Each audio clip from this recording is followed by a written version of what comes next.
had an awesome shift. I don't say this often, but today's shift was actually quiet. And I feel so bad for my colleagues down in the emergency departments and, high acuity areas, but I feel like I don't deserve this money. And before all of you start to comment saying, if you don't need the money, give the money to me. No, I still need the money, but I'm saying, I feel like, my time didn't worth that much money because I didn't do much. I did fuck all. And I know I shouldn't be saying this, but to be honest, I feel like I was underutilized. And this is not something healthcare workers say often because, as you all know, healthcare workers are often stressed out, they're overworked, they're underpaid because people are getting sicker, their conditions are getting more complex nowadays with the advancement of technology and medicine. Brings new challenges. People start to get more complex problems. It's not to say that we have more problems now in healthcare. It's just our problems are different. It's more complex, believe it or not. Even though people generally enjoy better health overall, it's just with new technology, with new advancements in medicine, we get different problems, if you catch my drift. But yeah, it's very rare for healthcare workers to say that they are underutilized. They feel like their time doesn't worth that much. I feel like I don't deserve it. Maybe I need to give myself more credits, but I feel like today's shift, I didn't do much for my patients because I don't have that many patients. Maybe because I got deployed I was assigned to a new unit, and we just don't have that many patients on the weekends because it's like an overflow surgical unit. I shouldn't talk too much about my workplace, but what did we do? Nothing really. I try to keep myself busy. I try to do the most productive things, like studying, and increasing my knowledge about different conditions, trying to talk to my patients, and trying to figure out what the plans are. But it's hard because it's the weekend, and the team doesn't come around until Monday, the weekdays. That's when all of the big plans are being put into place. That's when all of the discussion are happening. Over the weekends, we're basically just trying to keep our patients stable, and if it's an emergency case, then sure, surgery can go ahead. But most of the times on the weekends, it's either really full on and you have no support at all, or it's very, dare I say it, quiet. And today was one of those days. And to be honest, at first I thought it was good, but then now I start to think about it. I don't feel good about this. I don't feel good because I feel like I'm doing nothing and I'm getting money. See, this is the thing about me. I don't think I will ever become rich because of this very mentality. I want to work hard. I want to make my work worth something, even though I know we all have bills to pay. The cost of living is going up, and you shouldn't take money for granted. That's not what I'm trying to say. What I'm trying to say, and it's so hard for me to articulate this right now, but I want to feel like my work worth something. I want to feel like my time worth something, and I'm getting compensated fairly for the amount of work that I do. I want to feel like I've earned every single cent that I make. Does this make sense to you? And this is why I think I will never be rich, because how do you get rich? You have to be able to spend your time efficiently. You have to be able to make money as efficiently as possible. And that means doing less work for more money. That's what I think. That's how you become rich. You have to either outsource your efforts, hiring specialists to do your work for you, or, you got to spend time. Time is money. Time is money. The less time you spend doing something, the more time you can focus on other things. And if you want to be rich, you want to spend as little time as possible doing the work yourself. Sure, there might be a lot of planning. There might be a lot of headache. Being your own boss is really hard. Let me tell you this outright. I started my own t-shirt company. I sold one shirt. I did all of the advertising, spamming my friends and my family's Facebook and socials, trying to shill people into buying my shirts, saying it's the best quality, the designs are out of this world.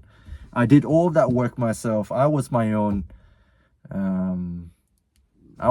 promoter, influencer, if you will. I tried to design the shirts myself. It's so freaking hard. Being your own boss is so freaking hard. And I realized I was doing it all wrong because I was trying to do everything myself. And how do you get rich? You get other people who are better than you to do the work for you, and you pay as little as possible so that you keep the most profit to yourself. That's how you become rich.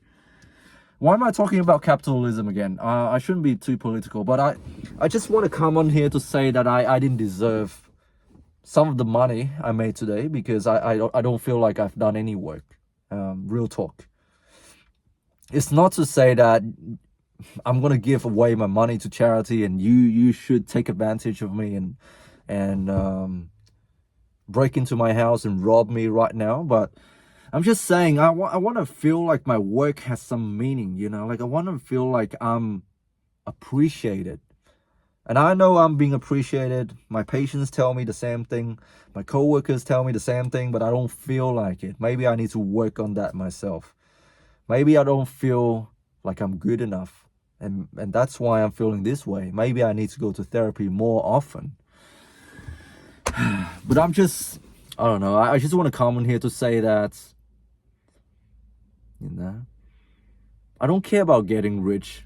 I just want to make a difference. And I want to do work that is meaningful to me. And I do feel like I'm being underutilized today. With the knowledge that I have, with the capability that I have. Yeah, that's it. That's all I want to say. There were some good things as well, like when you have a chill day, you get time to speak to your colleagues. You spend more time getting to know your patients, getting to know everybody on a much more intimate level than just superficial, collegial relationships. When you only get to know people on an acquaintance level, it's not satisfying. And I do see some good things that come out of this. I get to speak to my colleagues. I get to hear them gossip about the different doctors, the different people they work with. I get to have a glimpse into this workplace dynamics. What sort of people do my colleagues like? What do they think about management? Those are important nuggets of information to me. What am I going to use this information for? I don't know. I will never use it. It's just for my own amusement, really. To hear somebody bitching about someone that the whole group doesn't like. By the way, I'm not part of their cliques. I'm a newcomer. I'm just saying this from a newcomer perspective. It's good to learn about the workplace politics and the dynamics being involved here. Like when you work with women, they talk a lot and they tend to talk about all the people, all the workers, and I find it's fascinating. I get a glimpse into their minds. By the way, yesterday I think I made a colleague cry actually when we were doing handover, and apparently there was something that the client wasn't too happy about, and the client took it out on her. And the whole time I was, I had this, I'm sorry if my facial expression is not well regulated. Sometimes I listen to you, and when I'm trying really hard to understand you, maybe because she has an accent as well, I tend to do this face, which might look like I'm smiling or laughing at you, but instead I'm grimacing, like it's more like cringing. I was like, it's to show that I feel you, and I feel for the client situation, the difficulty that you went through in sorting out this problem. I was trying to be empathetic, but I didn't realize my facial expression was left unchecked, and I might have had a look on me that suggested that I was laughing at you, and she straight up told me, don't laugh, this is a serious issue. And until she said that, I had no idea that I was making the face. And later on I reflected on it, and I realized, man, I fucked up. But I can't say sorry for her because I can't say sorry to her because she's not here. I don't know when she will come back, but I feel guilty. I have to say this. I'm truly sorry if I come across as being insensitive, or I'm laughing at the client situation or your situation. I was not. I was trying to concentrate, and my face failed me. This is the thing with autism, like sometimes you just don't know how to express yourself properly. And I'm not taking excuses. Autism is not an excuse for me to not be nice to people, to not be empathetic and understanding to people, and not to regulate my own emotions and to fit in. It's not an excuse. If you're autistic, it's not an excuse for you to be a horrible human being and try not to accommodate others. I'm just saying that's my issue, and my issue can be linked to my neurodivergence. And I'm working on it. I'm sorry. My sister in Christ. I didn't mean to make you cry. She actually cried, but then, yeah. Yeah, it was a hard shift for her. I don't blame her. And I probably made it worse as well, but I think she got a sense that I understood her in the end, because she only cried for a little bit and then she quickly shut it down, because you got to maintain professionalism in this sort of workplace. It's so freaking hard because we are all humans, and we deserve to express emotions as well when things are hard, and when you come into contact with vulnerable people who are suffering. Like, why can't I cry? Why can't I cry, man? I know there's a clear line between professionalism and vulnerability. And I want to bridge that gap. I want to be vulnerable, and I also want to be professional. Like, I don't want to be spilling my personal stories out on a person when I'm looking after them, because I want to seem like I know what to do. I might not have all of knowledge, but I know who to go to and what to do in that situation. I want to give my clients the reassurance that I know what I'm doing, even though I don't know what I'm doing. I know who to talk to and what to do. But yeah, I don't want to seem like I'm insensitive either. You know what I mean. Anyways, that's enough for today. I'm gonna go home now. Hope you guys are doing well. Stay strong. God bless. And I'll speak to you soon.